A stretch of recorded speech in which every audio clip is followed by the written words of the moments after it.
So the column space is home to all of the linear combinations of the columns of a matrix.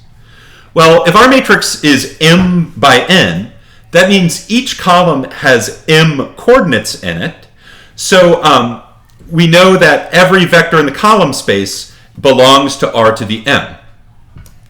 Well, remember, if we view our matrix as a machine that takes vectors from Rn and transforms them into vectors in Rm, the way to think about our column space as situated in this picture is that the column space is contained in R to the m.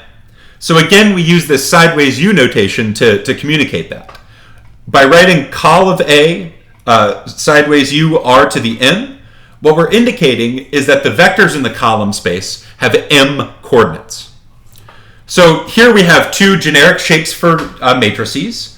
The matrix on the left is, 5 by 4, and the matrix on the right is 3 by 6.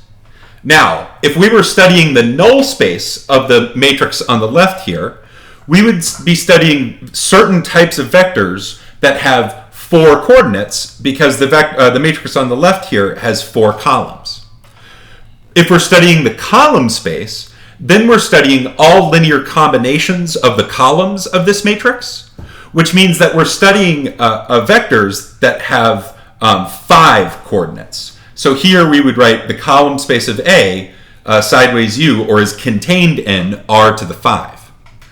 On the right here, since this matrix is 3 by 6, its null space lives in R to the 6, but its column space lives in R to the 3. So let's see this play out with an example. Here we have a 4 by 2 matrix. So if we were studying the null space of this matrix, we would be studying vectors that live in R2, but we're studying the column space of this matrix here. So that means we're studying vectors that live in R4. And in fact, if we look at the columns of this matrix, we notice that the second column is negative 2 times the first. So the second column here is negative 2 times the first column. And if you look at a generic linear combination of these two columns, well, if you add something times the first column plus something else times the second column, since the second column is a multiple of the first column anyway, we realize that we're really just looking at all multiples of the first column. So this is telling us that the vectors in the column space of this matrix are simply the scalar multiples of the first column. So what if I wanted to visualize the column space of this matrix?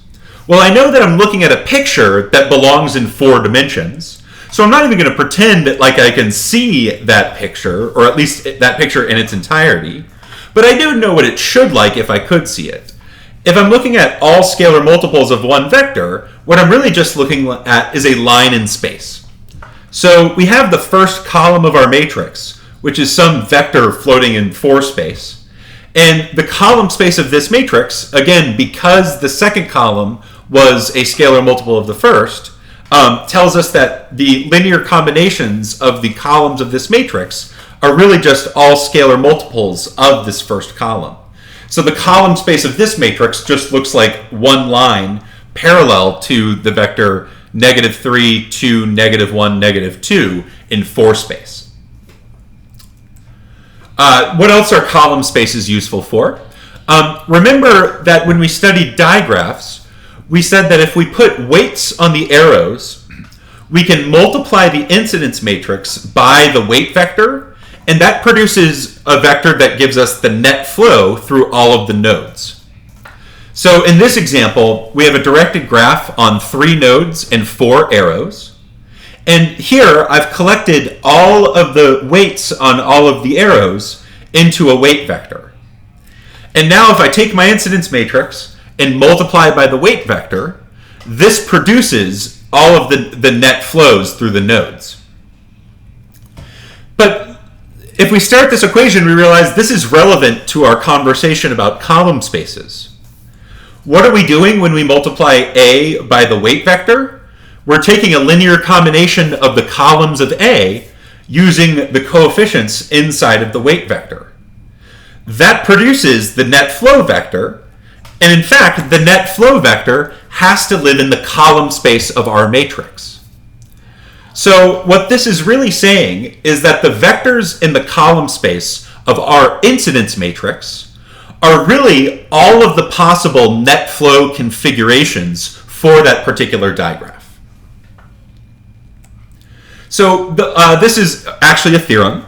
So if A is the incidence matrix of a directed graph, then whenever someone says that a vector V is in the column space of the incidence matrix, what they're saying is that it's possible to find a weight configuration W so that A times W equals V. In other words, it's possible to set weights on the arrows so that the net flow through the nodes is equal to the vector that we started with. In the example I've written here, we are augmenting the incidence matrix with this vector 7, negative 2, 9. And when we row reduce, we find that we get a pivot in the augmented column, which says we're looking at an inconsistent system. This is, according to the definition of the column space, what it means to say that the vector V here is not in the column space of A, which means that V is an impossible list of net flows.